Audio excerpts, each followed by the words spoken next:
I'd like first to thank the organizer for giving me the opportunity to talk to you today. I changed the title of my talk and would like to give you a summary about past and present achievements in the breeding for rapeseed content and quality. Um, I do not think it would be wise of me to bore you at this time than with the usual song and dance about the world population explosion, food shortages, and bridging the gap, the protein gap. But I'm pretty sure you will be amused to hear in 2021 the opening sentence of a paper published in 1917 by Osborne and Mantle in the Journal of Biological Chemistry, who said that the demand which the international shortage of food has created for cheaply produced and easily obtainable sources of all nutrients and particularly of suitable proteins and fats has directed attention anew to the possibilities of the soybean. Anew because at that time soybean was classified as an oil crop, and I could have easily replaced the word soybean with rapeseed and pointed out to you now in 2021 that the time of rapeseed protein, which at that time was classified as a protein crop, has long since begun. So, indeed, in the last century, rapeseed meal has been in the limelight in Europe and Canada as a result of inquiries regarding its potential feeding value. Then the nutritional battles of all the way along with respect to develop adequate sources of rapeseed with high protein content and better meal feeding qualities provided at that time a very interesting background for many, many international rapeseed conferences. And one of this is exemplified here with the opening of Kate Downey in 1978, where he stated that prior to 1970, rapeseed breeders were concerned primarily with seed and oil yield, disease resistance, and in some cases, winter hardiness. And at that time, today, the list of selection criteria may also include erucic acid, linoleic acid, and linoleic acid. So much more quality breeding than, that's why it was then here. The title of his talk was Breeding for Quality. So much more quality breeding than more yield or oil yield. And so glucosinolate, protein, and fiber content of the meal, while the presence of synapine and polyphenols cannot be overlooked. And some of these goals has been already have already been achieved. And I think in 2021, if you add insect intolerance and the climate change, all the others are still valid. And regarding protein content, so in Stephenson presented at the same conference, so in 1978, and a very interesting paper where he investigated at that time the already known negative correlation between oil and protein content. And his conclusion was that selection for the sum of oil and protein is more effective than selection for either components, that means than oil or protein. So, and without having any consideration of the others, so you can select for the sum of oil and protein content, you still will have then some selection gain then in protein content. And at the same ERC, Racco, um, Gerhard Racco presented also a paper completely giving the same things then as Stephenson, and he published it in 1979 afterwards with Gerhard Röbelin in Fette, Seifen and Anstrichmittel. That was the PNS for people working on fats and lipids. So they suggest that it's possible to develop either oil cultivars or protein cultivars. And for the reducing the fiber content, we can go then for yellow seeds. So this has been for development of yellow seed cultivars or genotypes then have been also the matter of a lot of research in Canada and also then in China and in Europe also. And Racco, when he moved from Germany to Canada, so he developed this one very good yellow seed cultivar there. And at the beginning of the century, of this century, a lot of research have been dedicated then to protein quality. So there are a lot of programs that have been initiated then using different omics then for the investigation of the protein quality then and the meal quality of the rapeseed and also to reduce then anti-nutrients then in the meal and so on. So many research programs have been initiated then at that time. And already at the beginning of 20, 2000, of 2000, um, the metabolic pathway then of the synaptic acid and synapolyl glucose and synapolyl choline have been deciphered.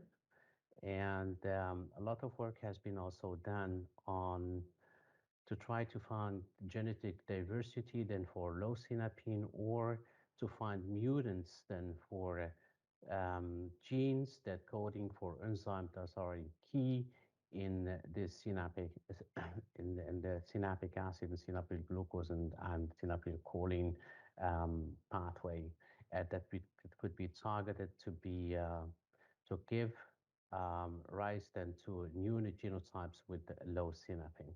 So this has been done, for example, then here for the SGT and then for the REF1. And nowadays, normally then elite material of such quality would be produced quickly than with genome editing. Much more attention has been, however, dedicated to low fiber content.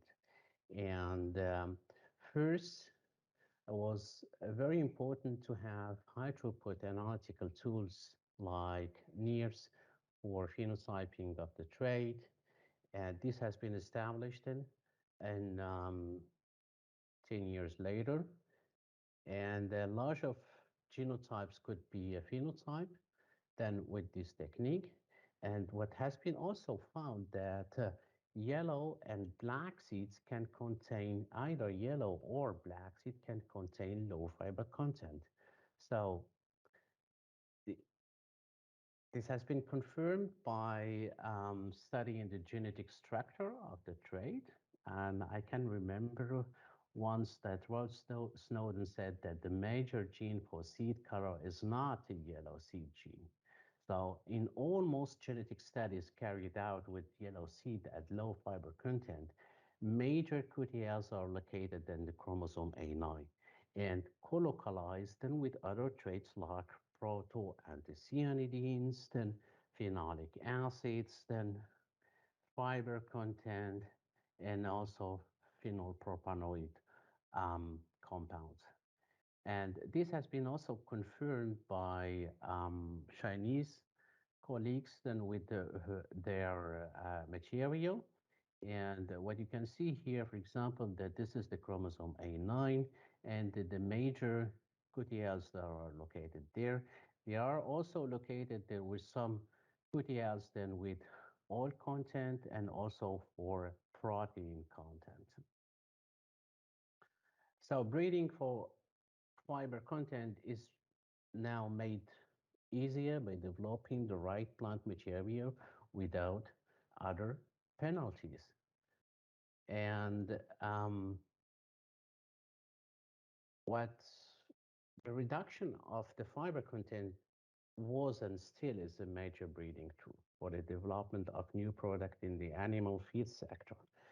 But regarding using rapeseed protein for food application, and besides the matters of sustainability, and industrials are more interested in the quality of the protein fraction itself and the perception by the consumer. And so the perception of the final product, and where the protein is as an ingredient in this new food application. So, and the taste is a major factor. And what we know now that the rapeseed taste has a bitter and astringent characteristic. And this has been done then at the University of Munich in Germany. And they showed that different protein concentrates or isolates then, and also depending on the processing, show a bitter and astringent taste. And using molecular sensomics, this is a high throughput um, technique which coupled UPLC, so liquid chromatography coupled with mass spectrometry and also coupled with human tongue for the taste, revealed that the compound that is responsible for the bitter and astringent taste is a camphor derivative. So the structure of this derivative then has been resolved with mass spectrometry, and it seems to be that it has then a synaptic acid backbone, a sulfurose, which is a product of caramelization of glucose, and then a camphor um, backbone. And we know also that there is a certain genetic diversity in this K3 OSS. So, and we are what now is has been done is looking for some mutants in the pathway then of the camphor pathway.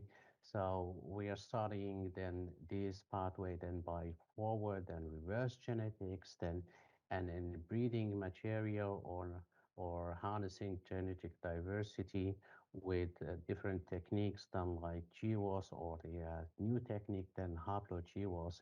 We we can also select for different haplotypes carrying favorable alleles than for low K3 OSS. Now, next, we have been told that in order to use rapeseed protein as an ingredient in food, it would be very desirable to have different fraction enriched in its functional proteins, that, or at least in a certain ratio that could facilitate the downstream processing. So cruciferine and napkin are the major storage protein in rapeseed and have different functional properties than for different applications. For example, cruciferine is quite good then as a meat-like product in extrusion, and the napkin could be used in dairy-like product. And the first thing that has been to be done also here for phenotyping or screening for genetic diversity for these two compounds is to develop a high throughput technique. This has been done by INRA in France for napkin and cruciferine, and at the same time, the University of Göttingen did also the same. So we do have now near calibration than for napping. Um, at least in France, it's working very good. And in Germany, they do have then both one for the napkin and the other one for the cruciferine. But the very interesting thing that has been found in these studies is that screening for napkin and cruciferine showed that The modern double zero rapeseed cultivars are depleted in napin and enriched in cruciferine. In addition, it seems that this depletion in napin occurred while selecting for low glucosinolates, then because since the double zero or the zero plus cultivars still retain a substantial content of napin. This has been confirmed by genetic studies, and we learned that there is a large genetic diversity there. And what we also learned that there is a linkage track between this important seed quality, like this one then in A9, which is responsible for glycosinolate biosynthesis and seed traits. So